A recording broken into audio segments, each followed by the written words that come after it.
बिहार में 65% आरक्षण का मामला फिर से गरमाने लगा है। लोकसभा में आरजेडी के सांसद तख्तियां लहरा रहे हैं, आरोप लगा रहे हैं सत्तारूढ़ पार्टी पे, एनडीए पर कि वो इस मामले को लेकर गंभीर नहीं है। तो क्या कुछ चल रहा है वो आपको बताएंगे। इसके अलावा सबकी नज़र है आखिर तेजस्वी यादव कब निकालेंगे बिहार में अपनी प्रस्तावित यात्रा विधानसभा चुनाव के मद्देनज़र, उसके बारे में आपको बताएंगे। इसके अलावा राज्यसभा और विधान परिषद की सीटों को लेकर किन नामों पर मुहर लग गई है, एनडीए ने बिहार में किन नामों पर मुहर लगा दी है, इसके बारे में चर्चा करेंगे। सभी विषयों पर बात करने के लिए हमारे साथ होंगे हमारे वरिष्ठ साथी पंकज जी। पंकज जी, बहुत स्वागत है आपका। धन्यवाद, थैंक यू। 65% आरक्षण गंभीर मसला है और लंबे समय से इसको लेकर बिहार में पॉलिटिक्स होती आई है। मसला सुप्रीम कोर्ट में है। सुप्रीम कोर्ट ने कुछ दिन पहले कह भी दिया कि इस मसले पर अभी वो हाई कोर्ट की राय से सहमत हैं और आगे जवाब मांगा गया है। बिहार सरकार अगली सुनवाई में अपनी राय, अपना पक्ष रखेगी, मगर राजनीति चालू है। क्या चल रहा है बिहार में? देखिए, एक बात आपको बता दें कि आने वाले चुनाव में, क्योंकि आप लोकसभा से लेकर के बिहार विधानसभा को देखें तो आप ये तय मानिए कि आने वाले चुनाव में जातीय जनगणना एक बड़ा मुद्दा बनने वाला है। और बिहार में तेजस्वी यादव ये बड़ा मुद्दा बनाने जा रहे हैं कि संख्या के हिसाब से आरक्षण क्यों नहीं दिया जा रहा जी। इस मुद्दा को तेजस्वी यादव बड़ा करने जा रहे हैं। ये सबको पता है कि ये मामला कोर्ट में है जी। सरकार ने इसको पास कर दिया, लागू करने की बात कही, लेकिन हाई कोर्ट ने इसको निरस्त कर दिया जी। फिर सुप्रीम कोर्ट में बात आई और सुप्रीम कोर्ट में मामला चल रहा है। लेकिन आज लोकसभा में बिहार के जितने विपक्ष के नेता हैं उसमें कांग्रेस भी शामिल थी, तारिक अनवर भी शामिल थे, ये आप जान लीजिए मीसा यादव भी शामिल थी, मीसा भारती, और उसके बाद आप अभय कुशवाहा भी शामिल थे जो आरजेडी के संसदीय दल के नेता हैं। तो तमाम लोग शामिल थे जी। अब मांग ये हो रही थी कि 65% आरक्षण और अगर 10% ईडब्ल्यूएस के लिए आप रख ले जो गरीब सवर्णों के लिए है तो ये 75% हो जाएगा। और जब ये 75% होता है तो ये समझ लीजिए कि इस तरह की बात कर करके खासतौर पर लोकसभा के भीतर ये दबाव बनाने की कोशिश की जा रही है कि आप इसको 9वीं अनुसूची में क्यों नहीं डाल रहे जी। अगर आप 9वीं अनुसूची में नहीं डालते हैं तो आप गलती कर रहे हैं, आप आरक्षण विरोधी हैं। और इसी तरीके से एक राजनीतिक दबाव बनाने की कोशिश आरजेडी कर रही है जी। और इसलिए आपने देखा कि आरजेडी नहीं, उसके जितने घटक दल हैं, मतलब महागठबंधन के नेता, वो तमाम लोग प्ले कार्ड लेकर के निकले हुए थे और कह रहे थे कि भाई 65% आरक्षण लागू करो।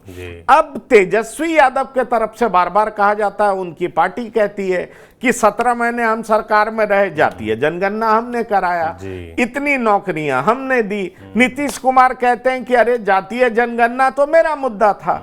और बीजेपी कहती है कि जातीय जनगणना की जब बात हुई तो कैबिनेट में हम थे, हमने भी इसको अप्रूवल दिया था। तो सवाल है कि सब इस मुद्दे पर क्रेडिट लेना चाहते हैं, लेकिन सवाल यह उठ रहा है कि चूंकि केंद्र में बीजेपी की सरकार है, एनडीए की सरकार है और बिहार में भी एनडीए की सरकार है, आरजेडी जनता को यह समझाना चाहती है, जनता के बीच जाकर के कहना चाहती है कि देखो 65% आरक्षण हम सरकार में गए तो हमने करवाया, जातीय जनगणना हमने कराया, लेकिन ये डबल इंजन की सरकार कुछ कर ही नहीं रही है। नीतीश कुमार जो है कुछ कर ही नहीं रहे हैं। नीतीश कुमार केंद्र में सत्ता में शामिल हो गए हैं लेकिन बिहार के लिए स्पेशल स्टेटस का दर्जा भी नहीं ले पाए, बिहार के लिए जो है 9वीं अनुसूची में 65% आरक्षण डलवा नहीं पाए, जबकि ये बिल्कुल सच है। इंदिरा साहनी केस इसका नजीर है कि सुप्रीम कोर्ट इसमें इंटरफेयर कर सकता है। अब ये मुद्दा डिबेट का है और ये मुद्दा सुप्रीम कोर्ट के भीतर है। सुप्रीम कोर्ट इस पर क्या फैसला करती है वो अंतिम निर्णय होगा, लेकिन आरजेडी इस पूरे गेंद को एनडीए के पाले में डालना चाहती है और ये बताना चाह रही है कि 65% आरक्षण को 9वीं अनुसूची में नहीं डाल करके एनडीए की सरकार भारी भूल कर रही है और इस मुद्दे को आरजेडी बड़ा करना चाह रही है। बिल्कुल बड़ा करना चाहती है और जाहिर सी बात है, साहब ने कहा कि चुनाव तक ये मसला खिंचता रहेगा और इसको लेकर बातचीत होती रहेगी। अब सुप्रीम कोर्ट में क्या होता है उस पर भी हमारी नज़र बनी, वो भी हम आपको बताते रहेंगे। अब बात करते हैं तेजस्वी यादव की। पूरे बैकग्राउंड में, इस पूरे आंदोलन में भी वही हैं। उनकी यात्रा कब शुरू होगी? क्योंकि लंबे समय से चर्चा चल रही है, लोकसभा चुनाव के बाद से एक तारीख आई थी कि इस तारीख से शुरू हो जाएगा, मगर मामला भी अटका दिख रहा है। देखिए, कहा जा रहा है कि 15 अगस्त से ये यात्रा शुरू करेंगे। अच्छा। लेकिन सवाल यह है कि मुकेश सहनी के पिता गुजरे, उनकी हत्या हुई, श्राद्ध कार्यक्रम में ये गए नहीं, विदेश से लौट करके आए, इन्होंने अपने को फिट बताया, लेकिन मुकेश सहनी से मिलने नहीं गए। इनके पिता लालू प्रसाद यादव जो कि बीमार हैं वो गए। दो तरह की बात सामने आ रही है। एक बात ये सामने आ रही है कि तेजस्वी यादव अभी फिट नहीं है, उनको कुछ प्रॉब्लम है। दूसरी बात ये आ रही है कि तेजस्वी यादव परिवार के भीतर ही पार्टी पे वर्चस्व को लेकर के, पकड़ को लेकर के एक लड़ाई लड़ रहे हैं, क्योंकि मीसा भारती भी जीत करके आई हैं, वो आरजेडी की कार्यकारी अध्यक्ष बनना चाहती हैं। तेजस्वी यादव चाहते हैं कि पार्टी पर पूरी पकड़ उनकी ही रहे, तो इस तरह की रस्साकसी चल रही है। पर इस सब के बीच एक अलग बात जो मैंने आपको बताया कि तेजस्वी यादव फिट नहीं है, तो फिट नहीं है तो फिर यात्रा कैसे करेंगे, क्योंकि उनको बैक में प्रॉब्लम है। इस तरह की भी बात एक कॉर्नर से आ रही है, लेकिन आरजेडी के तरफ से औपचारिक तौर पर कुछ कहा नहीं गया। कल मैं बिहार की बात कर रहा था, एक वरिष्ठ पत्रकार हमारे साथ शामिल हुए थे, उन्होंने कहा कि जब तेजस्वी यादव विदेश की यात्रा से लौटे तो एयरपोर्ट पर तो उन्होंने कहा कि मैं बिल्कुल फिट हूं, तो आप किस आधार पर कह रहे हैं कि वो अनफिट है, वो यात्रा करने लायक नहीं है, वो मुकेश सहनी के घर जाने लायक नहीं है? तो इस तरह की बात उन्होंने कही। पर बड़ा सवाल यह है कि अगर वो यात्रा करते हैं तो यात्रा में मुद्दा क्या होगा, ये बहुत समझना गंभीर विषय है। यात्रा में मुद्दा, वो सबसे बड़ा मुद्दा उठाएंगे कि 65% आरक्षण को 9वीं अनुसूची में क्यों नहीं डाला जा रहा है, और डबल इंजन की सरकार आरक्षण विरोधी है। दूसरा मुद्दा वो उठाएंगे कि देखिए, नीतीश कुमार केंद्र में सत्ता में बैठ गए, नीतीश कुमार की समर्थन की वजह से केंद्र में मोदी जी की सरकार चल रही है, लेकिन नीतीश कुमार बिहार के लिए स्पेशल स्टेटस का दर्जा प्राप्त करने में विफल रह गए, इसलिए ये नीतीश कुमार बिहार के लिए कुछ कर नहीं रहे। और तीसरा सबसे बड़ा मुद्दा होगा कि वो नीतीश कुमार को घेरना चाहेंगे कि देखिए, कहा जा रहा है जंगल राज, लालू राज में जंगल राज था, लेकिन इनके शासन में कहां मंगल राज है? रोज अपहरण हो रहा है, रोज हत्याएं हो रही हैं, रोज बलात्कार हो रहे हैं, इस तरह की घटना हो रही है। और वो एक आंकड़े पेश करते हैं, क्योंकि मैं आपको बताऊं, मैंने बात की थी, आरजेडी के एक एमपी हैं सुधाकर सिंह, बक्सर से इस बार जीते हैं। उन्होंने कहा कि जब लालू प्रसाद जी का शासन था तो प्रति लाख क्राइम 122 होता था, और अब जब एनडीए का शासन है तो ये क्राइम तकरीबन 250 के आसपास है, तो 2 गुना ज्यादा बढ़ गया। और आप जब तेजस्वी यादव का ट्वीट देखेंगे, एक्स पर देखेंगे वो क्या लिख रहे हैं, तो लगातार उनकी एक टीम काम कर रही है जो हर जिले के एडिशन का अखबार निकालती है और उसको संग्रहित करके लिखती है कि बिहार में किस तरह का अपराध चल रहा है। तो और पिछले दिनों जब मैंने आरजेडी के मुख्य प्रवक्ता हैं शक्ति यादव, उनका इंटरव्यू किया था, तो उन्होंने कहा था कि दरअसल पूरी पुलिस फोर्स जो नीतीश कुमार के एक एडवाइजर हैं, रिटायर्ड अधिकारी हैं, उनके कहने और सुनने पर चल रही है, उनके जूते की नोक पर प्रशासन चल रहा है। इस तरह का बयान उन्होंने दिया था। खैर, बयान जो भी हो, कोई अधिकारी जिम्मेदार हो, लेकिन जिम्मेदारी तो राजनीतिक शक्ति की बनती है ना, जिसकी सत्ता होती है। तो दरअसल नीतीश कुमार को इस तरह का घेरने का उन्होंने काम किया था। इसलिए मैं आपको कह रहा हूं कि जब ये यात्रा करेंगे तो 3 प्रमुख मुद्दे होंगे।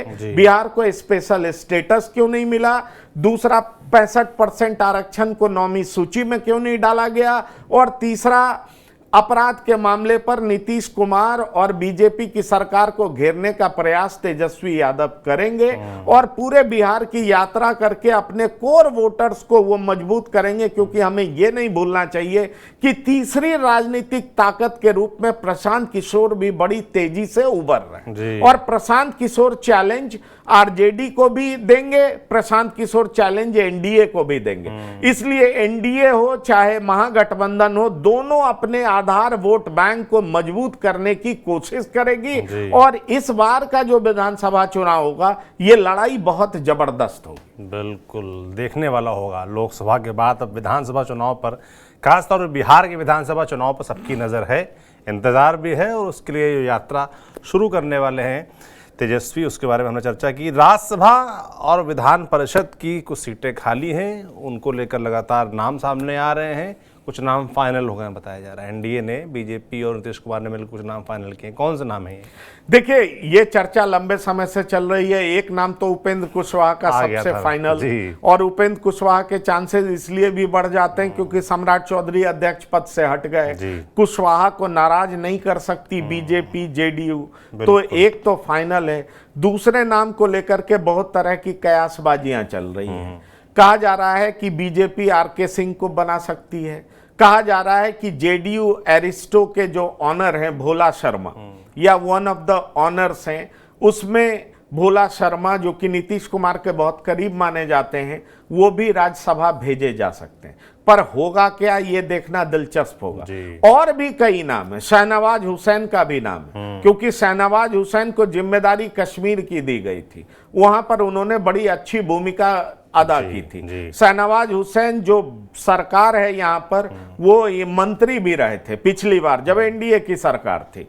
अब सवाल उठता है कि क्या शाहनवाज हुसैन को बीजेपी राज्यसभा भेज सकती है, ये देखना दिलचस्प होगा। तो शाहनवाज हुसैन का भी नाम लिया जा रहा है। अब जहां तक सवाल है एमएलसी का, तो सुनील सिंह के जाने के बाद एमएलसी की सीट खाली हुई है। अब सवाल उठता है कि वहां पर कौन जाएंगे। तो चर्चा मनीष वर्मा की भी है कि मनीष वर्मा राज्यसभा भी जा सकते हैं या एमएलसी का भी उनको सीट मिल सकता है। और भी कुछ एक दो नाम हैं जिनकी चर्चा बहुत ज्यादा है। विक्रम कुंवर का नाम है, मनजीत सिंह का नाम है, कई लोगों का नाम चल रहा है। लेकिन एक बात बहुत साफ है कि राज्यसभा की एक सीट उपेंद्र कुशवाहा के लिए बुक है, ये आप तय मान लीजिए।